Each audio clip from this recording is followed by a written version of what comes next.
تو آئین کے مطابق 90 دنوں میں الیکشن کروانا پڑے گا. جی. تو ان کو ظاہر ہے یہی وارہ کھاتا ہوگا. اب جو جس کو وارہ کھاتا ہے وہی ہے نا. لیکن ملک کو کیا وارے کھاتا ہے آپ یہ بھی تو کسی دیکھیے نے نا، سوچنا ہے. سیاستدانوں کو نہیں سوچنا ہوتا نا. سیاستدان یہ 1 مہینہ پیچھے آئے، اکتوبر سے سپتمبر پہ آ گئے. جی. انہوں نے بھی یہ مئی کی ضد چھوڑ دی، یہ بھی آگے بڑھے. انہوں نے کہا جی جولائی میں کر لیں. انہوں نے جولائی کی ڈیٹس تھیں، انہوں نے سپتمبر کی دی. اب 14 مئی کی انہوں نے شرط اس لیے لگائی ہے کہ جناب والا یہ الیکشن پھر 16-17 اگست سے پہلے ہو جائیں گے. صحیح. ٹھیک ہے. اگر وہ نہیں ہوتے یا یہ بضد رہتے ہیں، اس میں دیکھیے کچھ حکومتی لوگ ایسے ہیں کہ جو کام خراب کرنے پہ تلے ہوئے ہیں. مثلا خواجہ آصف صاحب، ان کی ڈیوٹی شاید یہ ہے. وہ تو جتوائے بھی جاتے ہیں نا رات کو فون کر کے، تو ان کی ڈیوٹی یہی ہوگی کہ آپ نے خراب کرنا ہے. اب یہ جو چودھری پرویز لائی کے گھر پہ جو دھاوا بولا گیا، اس کو آج میں دیکھ رہا تھا کہ پاکستان کے وزیر داخلہ کہتے ہیں کہ مجھے تو ٹی وی سے پتہ چلا کہ حملہ ہوا ہے یا دعویٰ بولا گیا ہے. جی. اور جو آئی جی پنجاب تھا وہ تو مدینے میں تھا اس وقت، مکہ میں عمرہ کرنے گیا ہوا تھا. وزیر اعلیٰ بھی، وفاقی حکومت بھی کہہ رہی ہے ہمیں پتہ نہیں. تو وہ پھر کس چھلاوے کے کہنے پہ وہ سارا حملہ ہوا؟ آپ کہتے ہیں کہ حکومت کے اندر کچھ لوگ موجود ہیں جو سارے پروسیس کو ڈیریل کرنے کی کوشش کر رہے ہیں. الوی صاحب، آپ سے جاننا چاہوں گا، بہت اچھے انداز میں مذاکراتی عمل شروع ہوا. Hello, good to see you کے فکرے پاس کیے گئے، یہ جذبات شیئر ہوئے، معاملات مثبت انداز میں آگے بڑھے. پرویز الہی کے گھر پر جب ریڈ ہوا اس وقت یہ خدشات تھے کہ شاید یہ پروسیس سبوتاژ ہو جائے، لیکن نہیں ہوا. لیکن آج لب و لہجہ ایسا بدلا ہے کہ مذاکراتی کمیٹی کا فیصلہ کن راؤنڈ شروع ہونے سے پہلے ایک ایسی شرط عائد کر دی گئی ہے جو پوری ہوتے دکھائی نہیں دیتی کہ 14 سے پہلے اسمبلی تحلیل کر دی جائیں. تو کیا آپ سمجھتے ہیں کہ پاکستان تحریک انصاف ذہن سازی کر چکی ہے کہ ہم نے دوبارہ ماضی کے اندر تو کوئی بڑی تحریک کامیاب نہیں کر سکے، لیکن ہم کوئی تحریک میں کامیاب بنا لیں اور ادھر سے جا کے عوام کے پریشر سے کوئی کامیابی حاصل کریں؟ مذاکراتی عمل کی جو کامیابی ہے وہ کس حد تک آپ کو دکھائی دے رہی ہے؟ دیکھیں، ابھی یہ جو ارد گرد سے تیور ہیں، یہ دونوں تیور ان لوگوں کے ہیں جو کمیٹی میں شامل تو نہیں ہیں بات چیت میں، چاہے خواجہ صاحب ہوں یا عمران خان صاحب ہوں. لیکن عمران خان صاحب کی بات میٹر اس لیے کرتی ہے کہ وہ پارٹی چیئرمین ہے، ڈائریکشن ان کی ہے، آرڈر ان کا ہے. اور اگر سوال تو یہ ہے کہ اگر وہ اس بات پہ ہی اڑے ہوئے ہیں کہ 14 سے پہلے یہ اسمبلیاں توڑیں تو میرا خیال ہے مذاکرات شرائط پر نہیں ہوتے. مذاکرات کبھی بھی دنیا میں بات چیت کی جو بات ہے نا، یہ نہیں ہے کہ آپ یہ میری بات مانیں گے تو میں آپ کے ساتھ بیٹھوں گا، اگر آپ نے نہیں مانی.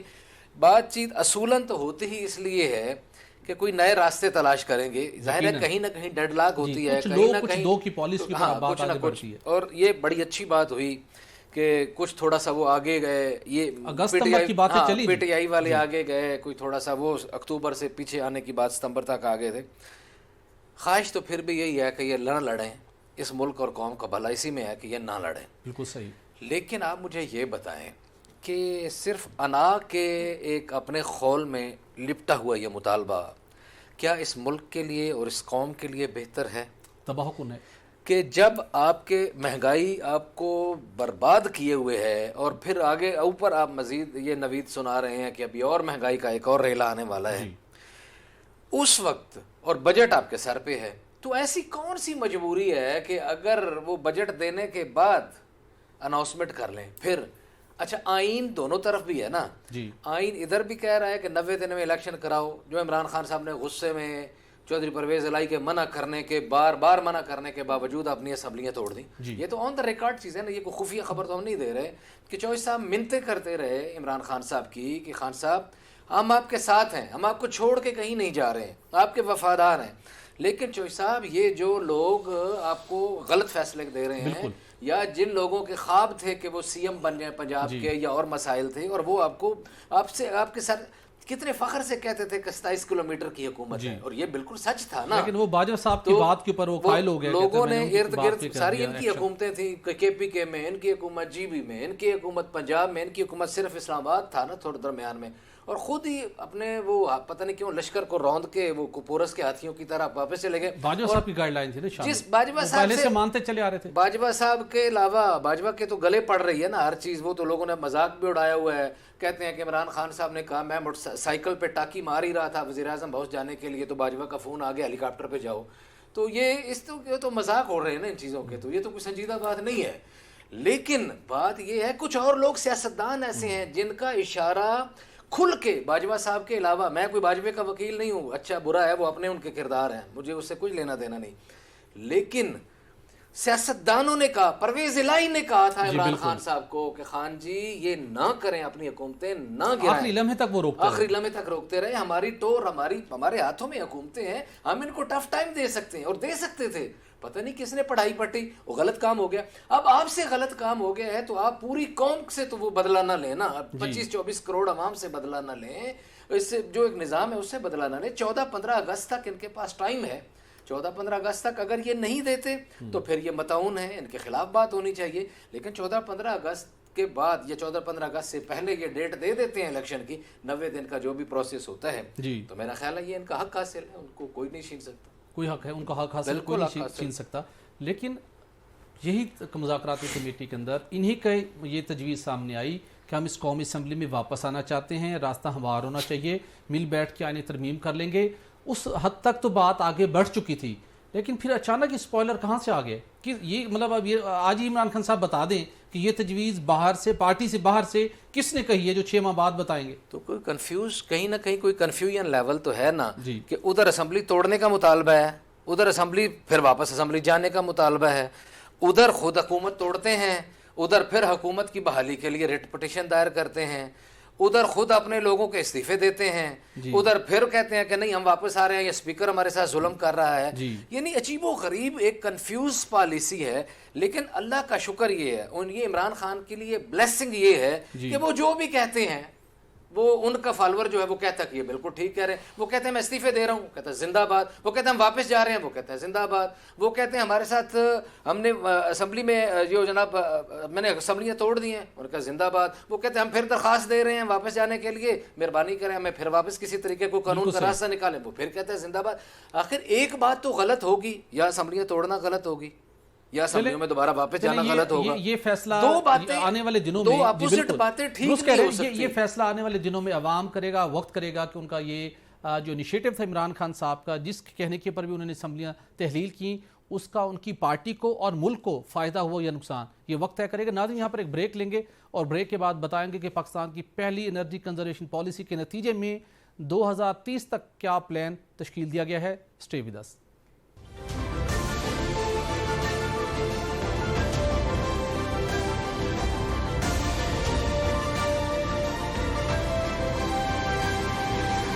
ویلکم بیک ناظرین, آپ نے سعودی عرب کا ویژن 2030 کا نام تو سنا ہوگا, جس کے ذریعے سے معاشی ترقی کے اہداف مقرر کر کے ایک نیا سفر شروع کیا گیا ہے.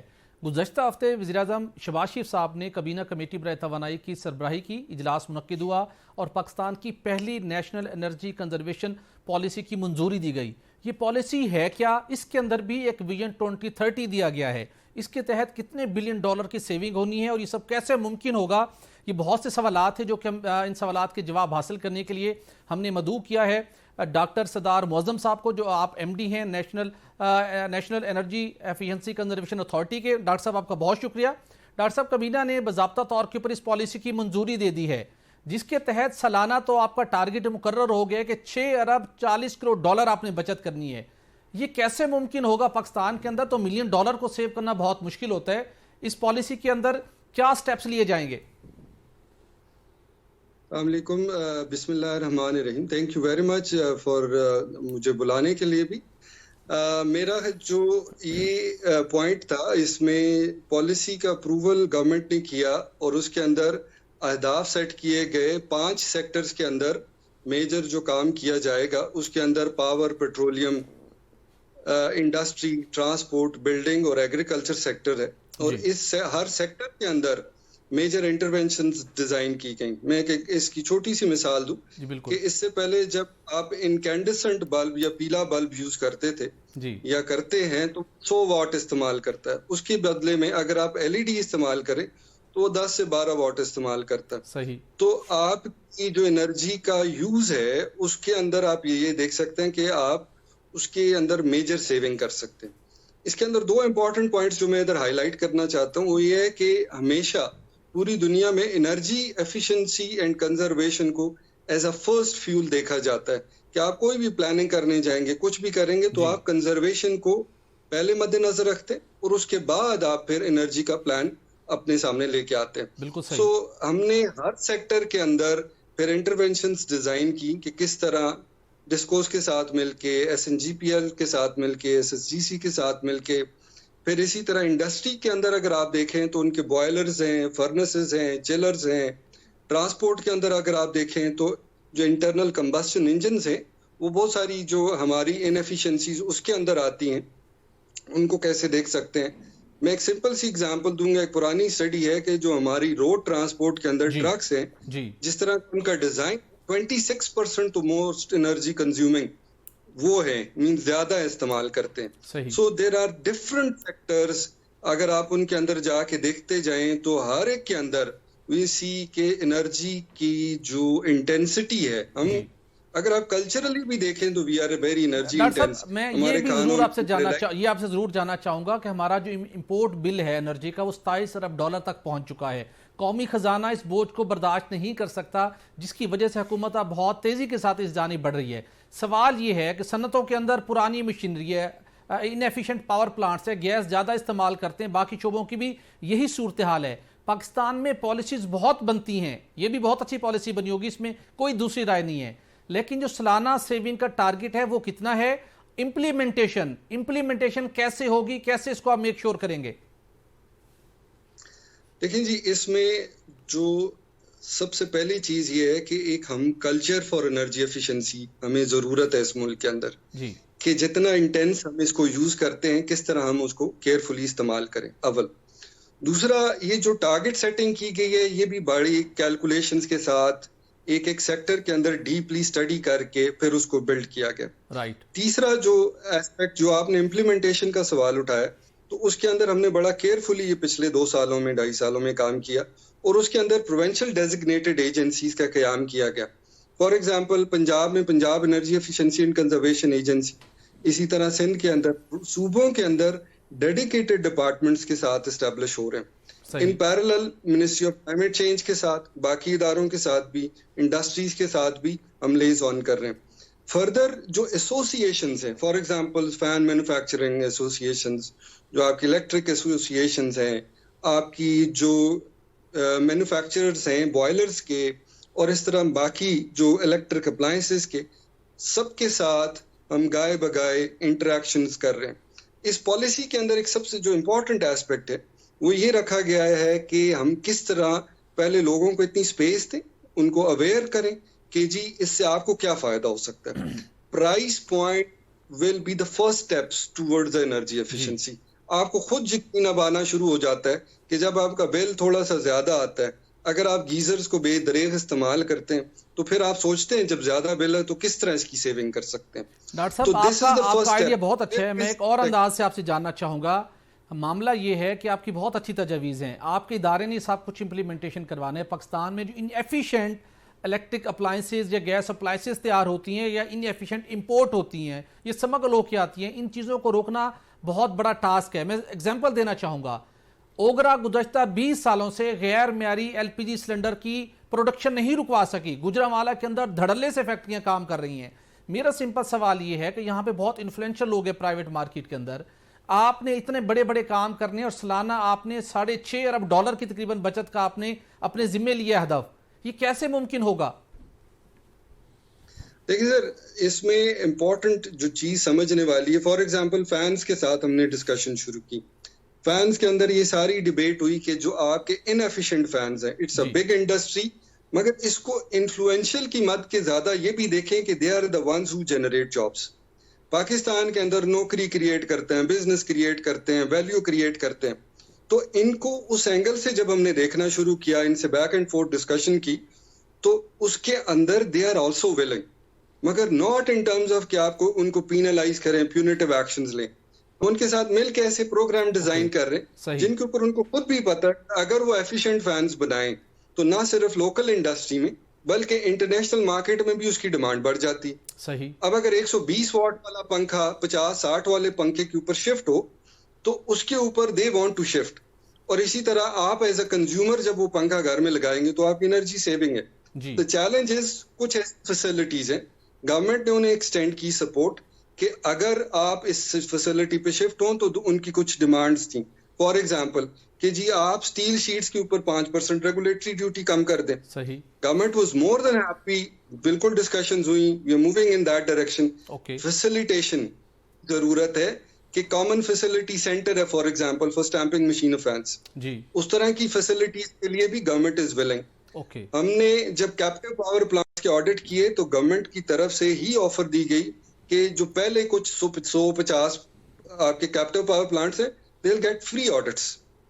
اسی طرح اس کے اندر فائنینسنگ کی ونڈوز بھی اوپن کی جا رہی ہیں. ڈونرز کے ساتھ مل کے ان ایسوسیشنز کے ساتھ بات کر کے ایسے طریقہ کار کلائمیٹ فائنینس کے تھرو بھی ایسی چیزیں لے کے آئی جا رہی ہیں. کیپٹیو پاور پلانٹس کی آپ نے بات کی, انفلوئنشل تگڑے لوگ ہیں, ان کی پولیٹیکل کلاؤڈ کے اندر بہت ان کا انفلوئنس ہے, تو کیا یہ ان کے یہاں انیفیشینٹ مشینری لگی ہوئی ہے, وہ پاور جنریٹرز ہوں یا دیگر مشینریز ہوں, کیا آپ اس کو اپ گریڈ کریں گے اور آپ کروانے میں کامیاب ہوگے؟ کو ان کی طرف سے بھی انڈرٹیکنگ ہے؟ سر اس میں دیکھیں دو امپورٹنٹ باتیں ہیں سمجھنے والی.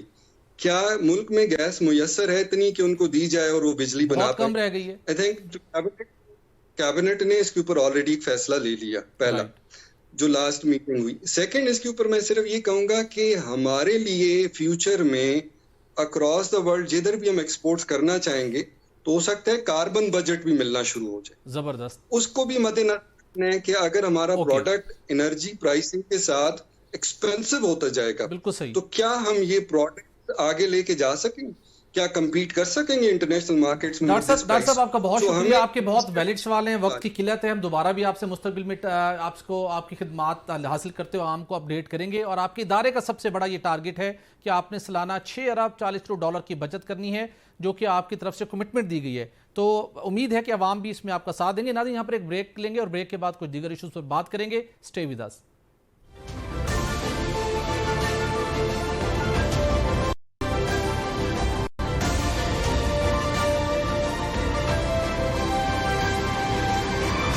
ویلکم بیک ناظرین. پاکستان تحریک انصاف کی جانب سے ٹکٹوں کی تقسیم کا سلسلہ جاری ہے, جس میں کروڑوں روپے کے سنگین الزامات لگ رہے ہیں, میرٹ کی پاسداری نہ لگنے کی شکایات ہو رہی ہیں, اور اب بھوک ہڑتالی کیمپ بھی لگ چکا ہے. علی رضا الوی صاحب کچھ ایکسکلوسیو ڈیٹیل آپ لے کے آئے ہیں ٹکٹوں کی تقسیم کے حوالے سے, وہ کیا معاملہ ہے؟ سہیل بھٹی صاحب, یہ دو مختلف معاملات ہیں. ایک تو عمران خان صاحب نے آپ کو پتا ہے کہ 30 لوگوں کو دیے ہوئے ٹکٹ ریویو میں واپس لے لیے. جی بالکل ٹھیک ہے. اور کچھ وہ لوگ ہیں جن کو بہت ماریں بھی, جنہوں نے کھائی ہیں, قربانیاں بھی دی ہیں اور ان کو ٹکٹ نہیں دیے گئے. پہلے ہم اس کی بات کر لیتے ہیں جس کو ٹکٹ ملا اور پھر ریویو میں واپس لے لیا گیا. 30 کی ہم بات نہیں کر سکتے, ہمارے پاس ٹائم نہیں ہے. ایک دیکھ کے دانے کی طرح ایک دانہ ہم چیک کر لیتے ہیں.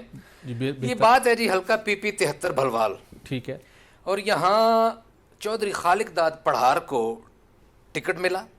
عمران خان صاحب نے خود اس کا انٹرویو کیا, ہماری سکرین پہ شاید وہ تصویر بھی لوگ دیکھ سکیں. ان کو اوکے کیا, اوکے کر کے ٹکٹ دے دیا.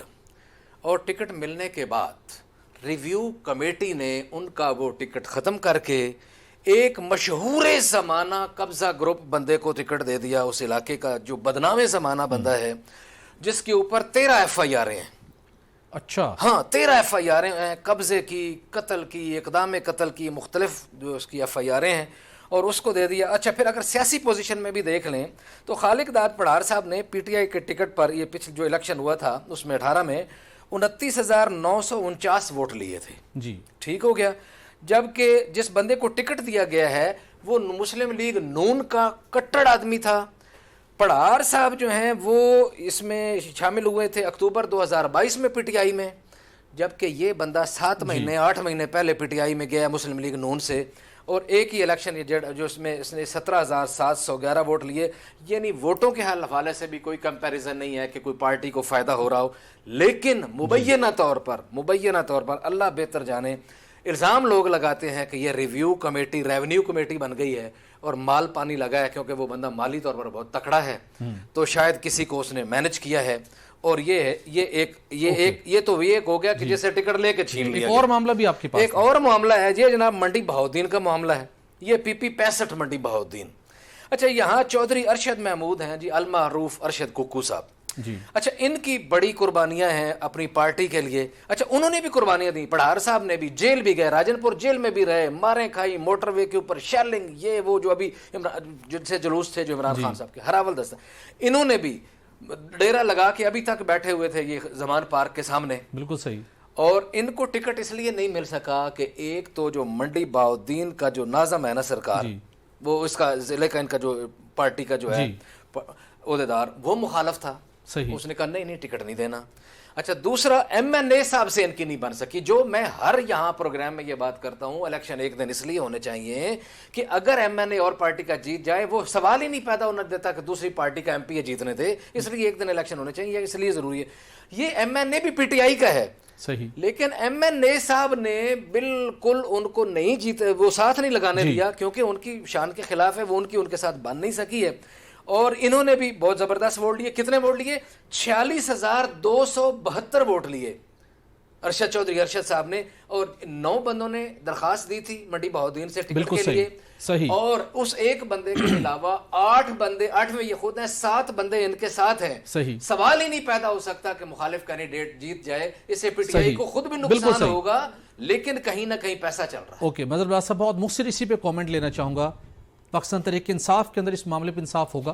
گزارش یہ ہے کہ ایک تو علی رضا علوی صاحب جذبات میں یہ فرما گئے ہیں کہ پڈار صاحب جو ہیں وہ اکتوبر 2022 میں پی ٹی آئی کا حصہ بنے، تو یہ مجھے سمجھ نہیں آئی۔ خیر ارشد ککو صاحب کے ووٹ انہوں نے صحیح بتایا، یہ الزامات سیاست میں دیکھیے پیسہ چلتا ہوگا، میں اس سے انکاری نہیں ہوں۔ پیپلز پارٹی میں جہانگیر بدر صاحب پہ الزامات لگتے تھے، مسلم لیگ نون میں جاوید ہاشمی صاحب پہ الزامات لگتے تھے، میں تو یہ سلسلہ نہیں ہونا چاہیے، پیسہ نہیں چلنا چاہیے۔ میں الزامات کی بات کر رہا ہوں نا، دیکھیے یہ تو ثابت ہوگا نا، تو پھر ہے ہم دیکھیے جب بھی ٹکٹ کسی کو ملتا ہے تو ہم کہتے ہیں، 2017 میں آئے تھے، دوسرے کی بات میں ہم کہیں گے کہ جناب والا جو جس کو بھی ٹکٹ نہیں ملتا وہ یہی کہے گا، ہو سکتا ہے اس میں سچائی ہو، میں نہیں کہتا کہ یہ سچائی نہیں ہے، پیسے چلتے ہیں، چلتے ہوں گے۔ یہاں تو بقول شخص سے مبینہ طور پر جو نگران حکومت ہے کے پی کی، وہاں بھی وزیر 8-8 7-7 کروڑ دے کر وزیر بنے ہیں، تو انکوائری ہوگی تو کچھ نہ کچھ معاملہ یقینی طور کے اوپر بہتر ہوگا، اور سب لوگ توقع کر رہے ہیں کہ ایٹ لیسٹ پاکستان تحریک انصاف سے اس کلچر کا خاتمہ ہوگا۔ ناظرین اگلی سٹوری کی جانب بڑھتے ہیں اور آپ کو بتائیں گے کہ غیروں پر مراعات کی بارش اور اپنوں سے بے رخی، یہ ماجرا کیا ہے؟ ناظرین یہ ماجرا یہ ہے، گزشتہ ہفتے وزیر اعظم شہباز شریف صاحب نے کئی مہینوں کے بعد کابینہ کمیٹی برائے توانائی کا اجلاس چیئر کیا، جس کے اندر ایک تو انرجی کنزرویشن پالیسی منظور ہوئی اور ایک اور پالیسی بھی منظور ہوئی جس کا نام ہے گرین فیلڈ پروجیکٹ پالیسی، جس کے تحت ہمیں بتایا جا رہا ہے کہ سعودی عرب کے ذریعے سے $10 ارب کی انویسٹمنٹ ہوگی، اور اس کے ساتھ ایک اور پالیسی تھی جس کے ذریعے سے پاکستان کی 5 آئل ریفائنریز کی اپ گریڈیشن ہونی تھی، لیکن وہ منظور نہیں کی گئی۔ تو اس کا ایک تقابلی جائزہ آپ کے سامنے اور حکمرانوں تک پہنچانے کی اشد ضرورت ہے۔ جو گرین فیلڈ پروجیکٹ ہے جس کے ذریعے غیر ملکی سرمایہ کاری آنی ہے، اس میں ناظرین ہمیں تو یہ بتایا جاتا ہے $10 ارب آئیں گے، لیکن جب تحقیق کی تو پتہ چلا کہ اس پروجیکٹ کے ذریعے سے جو 6 سے 10 سال میں مکمل ہوگا، 30% براہ راست سرمایہ کاری آئے گی جو انویسٹر پیسے ڈالے گا، 70% رقم ملکی یا غیر ملکی بینکوں سے قرض لیا جائے گا، تو الٹیمیٹلی اگین وہ اس قرض کے اوپر سود کے ساتھ وہ رقم بیرون ملک جائے گی، زر مبادلہ کے ذخائر پر دباؤ بڑھے گا۔ اس کے ساتھ آبجیکٹیو یہ تھا کہ یورو 5 عالمی معیار کی پیٹرولیم مصنوعات تیار ہونی چاہیے شارٹیسٹ ٹائم میں، جو ریفائنریز لگ چکی ہیں جن کی اپ گریڈیشن ہونی تھی، اور وہ پروجیکٹ 5 ریفائنریز کا صرف $900 ملین سے $1 سے $1.5 ارب کے درمیان مکمل ہو سکتا تھا، اور اس کو روکا جا رہا ہے گزشتہ 1.5 سال سے۔ وہ کون سے ایسے ایلیمنٹس ہیں جو کہ غیر ملکی بینکوں کو قرض دلوانے کی راستہ تو ہموار کر رہے ہیں، لیکن ملکی کمپنیز نے جو اپ گریڈیشن ہونی ہے، جو شارٹیسٹ ٹائم کے اندر اپ گریڈ ہو کے 2 سے 2.5 سال کے اندر عالمی معیار کی پیٹرولیم مصنوعات تیار کر سکتی ہیں، پاکستان میں سستا پیٹرول اور ڈیزل کی قیمت کم ہو سکتی ہے، اور جو انوائرمنٹ کے اوپر اس کا امپیکٹ ہے وہ بھی پازیٹیو ہو سکتا ہے، لیکن اس کی راہ میں رکاوٹیں ڈالنے کی کوشش کی جا رہی ہے۔ ہم امید کرتے ہیں کہ وزیر اعظم شہباز شریف اس معاملے کو ٹیک اپ کریں گے اور 1.5 سال سے تاخیر کی شکار جو پالیسی ہے اس کو بھی منظور ہونا چاہیے، اور بیرون ملک سے جلے دوست ملک ہو وہ انویسٹمنٹ ضرور کرے، لیکن قرضے کا مزید قرضوں کا بوجھ ہم پر نہیں ڈالنا چاہیے۔ ناظرین، آج کے پروگرام کا وقت ختم ہو جاتا ہے، ہمیں اجازت دیجیے، اللہ حافظ۔